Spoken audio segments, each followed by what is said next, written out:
के सुनसान दरीचों में जब रात की सियाही मुकम्मल तौर पर उतरती है और खामोशी हर आवाज को अपने अंदर दफन कर देती है, तो माजी की यादें एक एक करके जिंदा होने लगती हैं उन्हीं लम्हों में। तुम्हारी मुस्कुराहट की रोशनी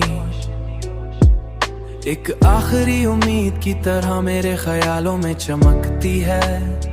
मैं देर तक हंसी रोशनी को देखता रहता हूँ और सोचता हूँ कि मोहब्बत शायद वो ही जख्म है जो कभी मुकम्मल नहीं भरता, बल्कि वक्त के साथ और भी गहरा होता जाता है।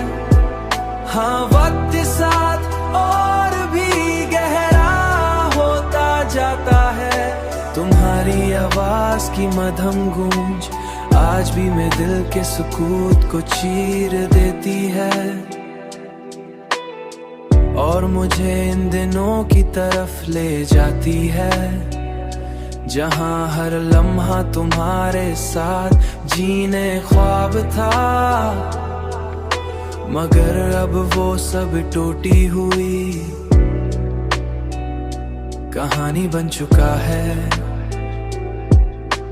जिसके टुकड़े में हर रोज अपने दिल में समेटता, हाँ हर रोज अपने दिल में समेटता। मोहब्बत शायद वही जख्म है जिसके टुकड़े में हर रोज अपने दिल में समेटता।